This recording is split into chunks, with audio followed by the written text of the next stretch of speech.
अस्सलाम वालेकुम everyone, this is sir Abdul Samad Khan from Kennet collegiate.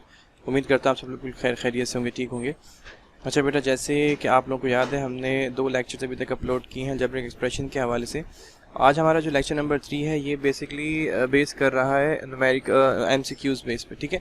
तो MCQs आप लोगों को पता है कि इंटेग्रल पार्ट रखते हैं इन द एग्जामिनेशंस, जिसके अंदर आप अगर MCQs सही सारे फिल कर लें तो आपको पता है आप हाईएस्ट मार्क्स या फुल मार्क्स भी स्कोर कर सकते हैं।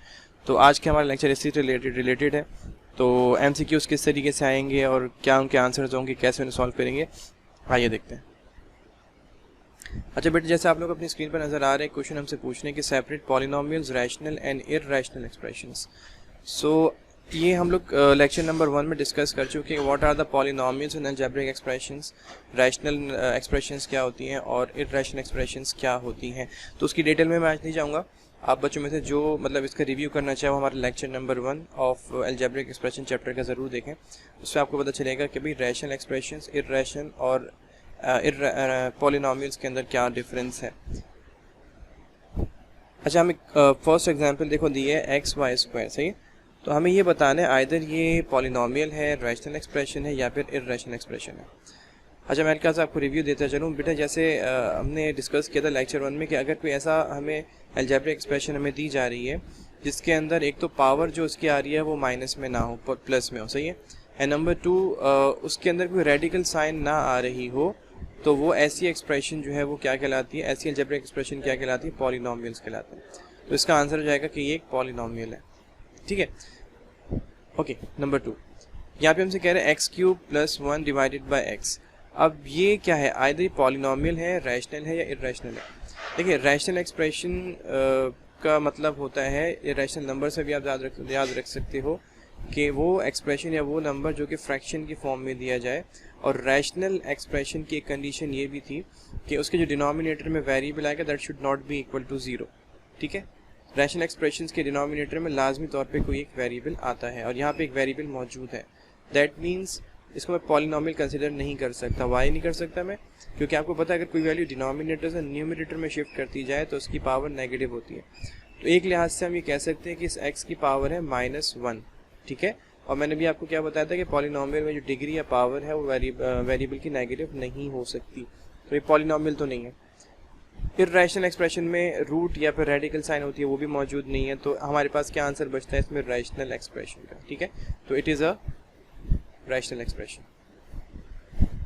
ओके, नंबर 3 बहुत ऑब्वियस है। हम लोग क्यूब रूट हमसे मालूम करना है, कह रहे हैं 1 डिवाइडेड बाई CD² का, ठीक है। 1 तो हमें पता है कि 1 का क्यूब होता है, तो इसका आंसर तो ठीक है 1 आ सकता है विदाउट द रूट। लेकिन आपको पता है C in case of any number, अगर ये किसी कोई भी आप नंबर लेते हो तो वो क्योंकि C पे पावर नहीं है ना, तो फिर ये हर केस के अंदर क्यूब रूट नहीं बनेगा, ठीक है, क्योंकि ये वेरिएबल है।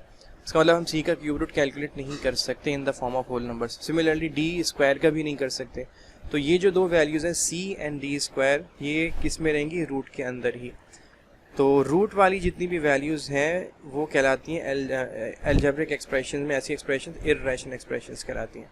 तो इसका आंसर हमारे पास बेटा आएगा कि ये इररैशनल एक्सप्रेशन है, ठीक है। आई होप आप लोगों को समझ में आ रहा होगा। अच्छा, एग्जाम्पल नंबर 4 इंटरेस्टिंग है। इसमें आपको 6³ कह रहा है।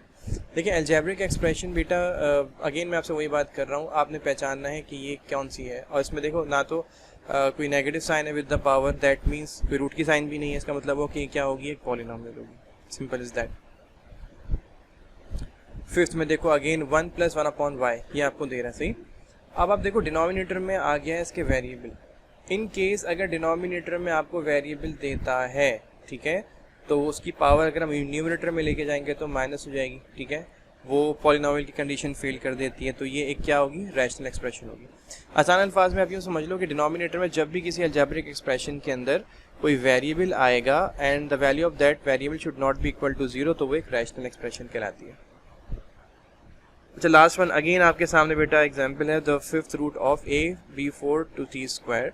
तो इसका आंसर भी क्या होगा कि एक इररैशनल एक्सप्रेशन है, बिकॉज इनका रूट हम calculate in the form of whole numbers नहीं कर सकते।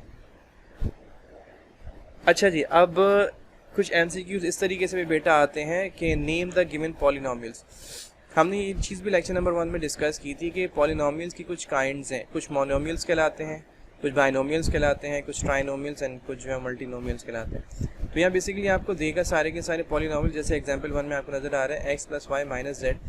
इसका नाम आपसे पूछ रहा है कि पॉलिनॉमियल तो ये है, ठीक है, लेकिन कौन सा पॉलिनॉमियल है, इसमें कितनी टर्म्स आ रही हैं। देखो आप, एक टर्म x है, एक y है, एक z है, ये प्लस और माइनस ने डिफ्रेंशिएट कर दिया, तो इसमें बेसिकली 3 टर्म्स आ रही है ना।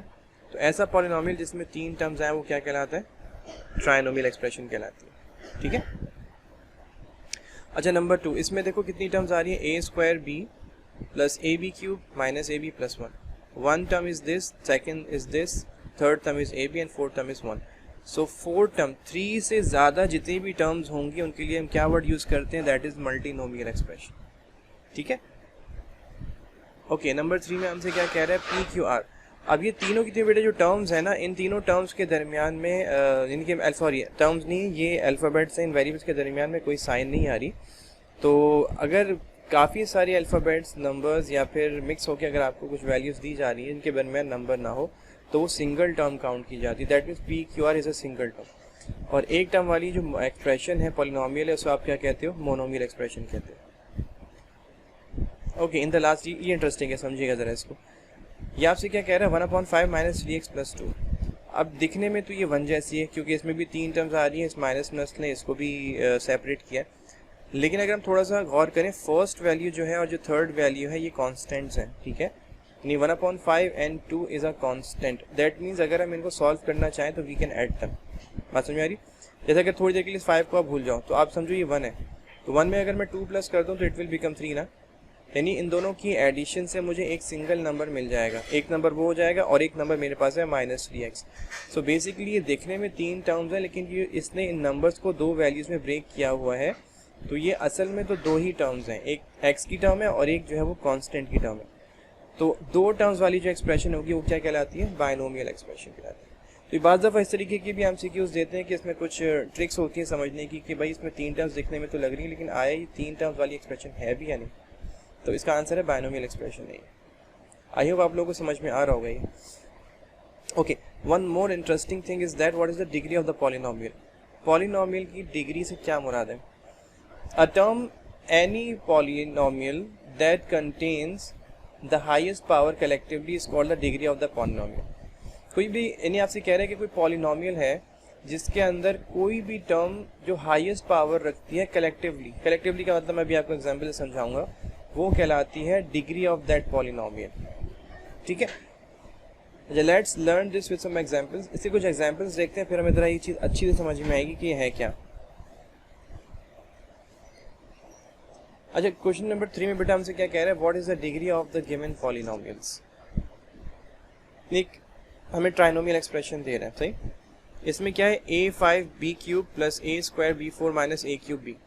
अब ये ट्राइनोमियल एक्सप्रेशन है, मुझे पता है 3 टर्म्स आ रही है। अब मैं देखूंगा अब इनमें जो कलेक्टिवली पावर्स आ रही है a और b की मिला के, तो किस टर्म के पास सबसे ज़्यादा पावर है। मैं यहाँ से शुरू कर रहा हूँ, देखें यहाँ से मुझे a के ऊपर पावर 3 दे रहा है, b के ऊपर पावर कुछ नहीं, दैट मीन्स 1 है, तो 3 + 1 कितने हो जाएंगे, 4। तो इसकी जो पावर आ रही है दैट इज़ 4, ठीक। अच्छा, सेकंड टर्म पे आ जाए, a की पावर 2 है, b की पावर 4 है, तो अगर इसको हम ऐड करते हैं तो इट विल बिकम 6। और अगर स्टार्टिंग वाली फर्स्ट टर्म की बात करते हैं तो 5 + 3 विल बिकम 8। 4, 6 एंड 8। तो हाईएस्ट पावर किस टर्म के पास है, ऑब्वियसली फर्स्ट टर्म के पास। तो फर्स्ट टर्म बेटा क्या कहलाएगी, इट इज़ सॉरी इसकी जो डिग्री होगी वो क्या कहलाएगी, कि इसकी जो डिग्री ऑफ दैट पॉलिनोमियल है 8, क्योंकि हाईएस्ट पावर फर्स्ट टर्म के पास आ रही है, ठीक है।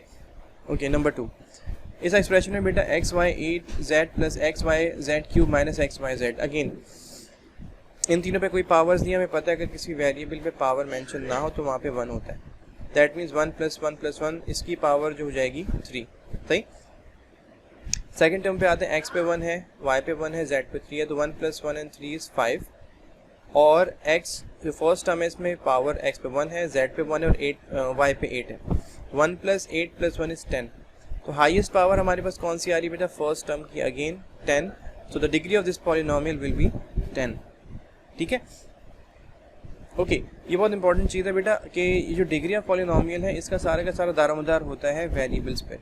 अगर वेरिएबल वहाँ मौजूद नहीं है, जैसे यहाँ पे 7² यहाँ वेरिएबल आपको नज़र नहीं आ रहा, और यहाँ पे इसने आपको हिंट भी दिया है कि सिंस x² = 1, किसी भी वेरिएबल की पावर अगर आप 0 कर दो तो 1 होता है। तो इसका क्या मतलब होगा, अगर यहाँ पे कोई भी हम वेरिएबल कंसिडर करते हैं like x, a, b, c, d, तो उसकी पावर 0 होगी, तभी वो यहाँ पे मेंशन नहीं है, सही है।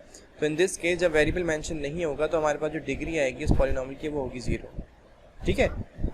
अच्छा, नंबर 4 पे बेटा हमसे क्या कह रहा है कि the whole square of square root A square plus B. हमें पता है बेटा कि स्क्वायर और स्क्वायर रूट जो है ये एक दूसरे को कैंसिल आउट कर देते हैं, सही है। दैट मीन्स ये स्क्वायर स्क्वायर रूट को कैंसिल कर देगा, तो हमारे पास सिर्फ 2 एक्सप्रेशंस बचेंगी, यानी 2 टर्म्स हमारे पास बचेंगी। एक होगी ए स्क्वायर प्लस और दूसरी होगी बी। अब हमें इन दोनों में देखना है कि इन दोनों में हाईएस्ट पावर किसकी है। ऑब्वियसली बी की पावर 1 है और ए की पावर 2 है, तो बड़ी पावर होगी ए की, तो degree of this polynomial will become 2। अच्छा जी, आई होप आप लोगों को आज का लेक्चर बेटा समझ में आया होगा। ये एमसीक्यू से रिलेटेड था, बहुत कंसेक्यूटिवली इसके एमसीक्यूज बोर्ड के पेपर्स में आते हैं। और कैसी लगी वीडियो इस मुतालिक हमें कमेंट सेक्शन में ज़रूर बताइएगा। इंशाल्लाह नेक्स्ट वीडियो में किसी और लेक्चर के साथ आप लोगों से मुलाकात करेंगे। अलजेब्रिक एक्सप्रेशन समझने के लिए बेटा कुछ बेसिक्स की बहुत ज़्यादा ज़रूरत होती है, अगर वो क्लियर हो तो फिर आगे के सम समझना आसान हो जाता है। तो अगली दफ़ा के लिए हमें इजाज़त दीजिए, इंशाल्लाह नेक्स्ट वीडियो में मुलाकात आपसे करते हैं। तो टिल द नेक्स्ट टाइम अपनी दुआ में बहुत ज़्यादा याद रखें और इंशाल्लाह फिर आप लोगों से मुलाकात होती है। Till the next time, thank you so much for watching. अल्लाह हाफिज़।